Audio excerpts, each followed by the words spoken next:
going on, guys? Today on this episode I want to talk about salmon fishing on the fly. Now I know some of you out there are kind of, I don't want to call them haters, but don't necessarily think that salmon can be caught on a fly rod. I'm here to tell you that's just not simply true. All our fish are caught. We're not flossing them, we're actually swinging flies or drifting an indicator, just like steelhead, but instead of steelhead, they're salmon. There's lots of videos out there. There's a fishing show on TV, West Coast Fish Sporting Journal. They're using switch spay rods for catching big giant Chinooks.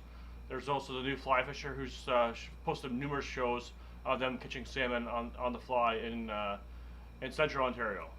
A lot of fun, crazy fish, giant fish. If you haven't tried fishing for salmon on the fly, you have to give it a go. It is absolutely phenomenal. The best time to get them in the river is, for me anyways, is when they're still silver and they fight like crazy. So because they're so big and silver, that kind of requires a little bit of different tackle, say fishing steelhead. Pretty much the same flies and stuff will work for the most part, but you gotta up your gear a bit, right? So my favorite rod to use for salmon is the good old 9-weight. Zoom that right in. 9-weight.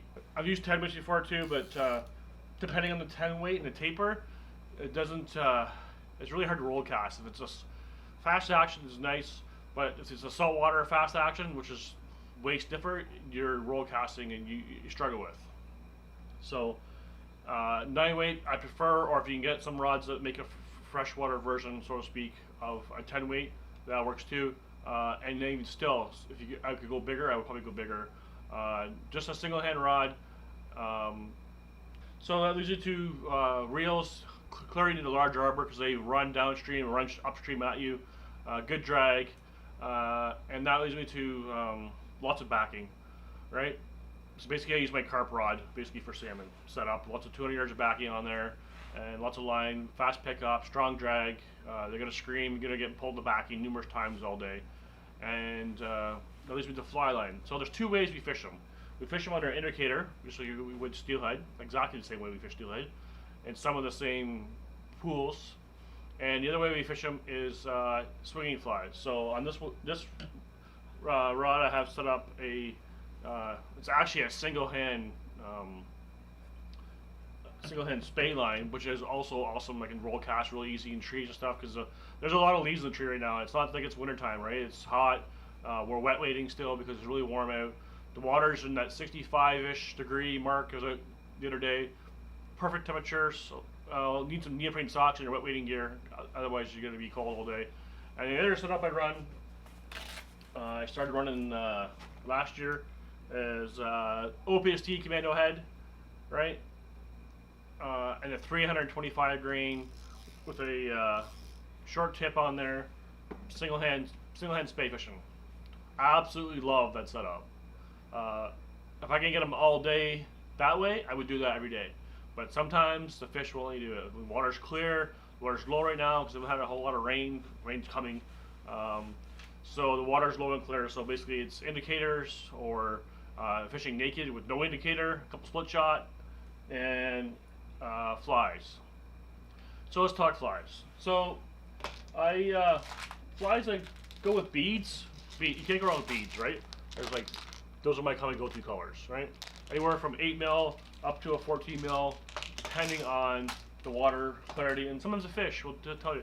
And I carry a few colors of yarn, just to, sometimes you put a little snell knot, put a bead in the yarn, just a little hint. Sometimes they put a little something different, right? And then I also have, the classic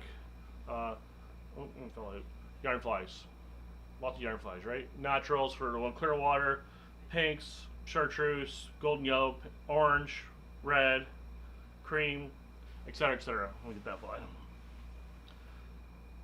Sometimes they like the same colors as steelhead, but I find more of the red, orangey side of things versus the pink pastel colors that steelhead like. They will hit them, but overall, If I had to pick like 4 colors for salmon, orange, chartreuse, hot pink, and a red. Those would be my 4 colors for yarn flies and beads for that matter. Right, and then for flies, gonna do a few modifications with flies. So there's a gold here nymph in black. They really don't like this black fly, but I tied a stronger hook. Right, this is like a 3x hook. Basically, what I would use for carp on a 3x hook, I tied my salmon the here's nymph in black, and I also tied it in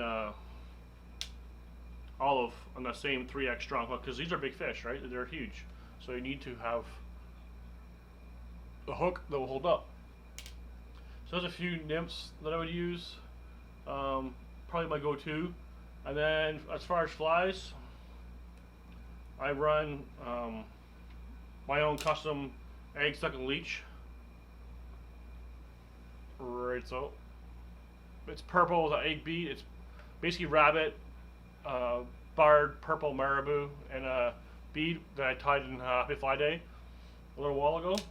And I tied a bunch of those up with a piece of 40-pound fire line for the loop in the back of the hook.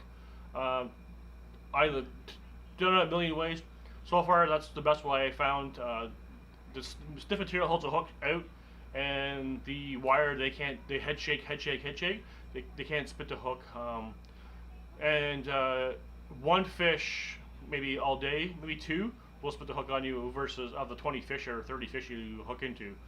And like 10-pound to 8-pound fluoro at the minimum. If I can use 15 or so fluoro, I'll use that as well. Usually a fluoro tippet in about 2.5 feet to 1.5 feet, depending on water conditions, and then tape your standard 9-foot leader. I carry a glove. Make sure you carry a glove for these fish because there's no way you're going to be able to grab them with their bare hands. It's a cotton glove. This has got little grippies on one side. Cotton glove, 9 weights, egg sucking leeches in red, orange, chartreuse, pink. A couple nymphs, so I love to hit nymphs. Some woolly buggers, I also like those. Woolly worms, I like those too. 9-weight rod or 10-weight rod. Some indicators. I use these little indicators, 1/2 inch or 1/4 inch indicator. I like the white ones because I've had so many fish over the years actually hit the pink one and it drives me nuts. The flies sit right there. I don't understand why they don't eat the fly. Anyways, that's my little 2 cents. And lots of beads. I used to carry these for beads before. Like this was crazy, right? And it's noisy. So now I just carry 2 little boxes, kind of same colors, right? And then go from there. And it's a lot of fun. Give salmon fishing a try.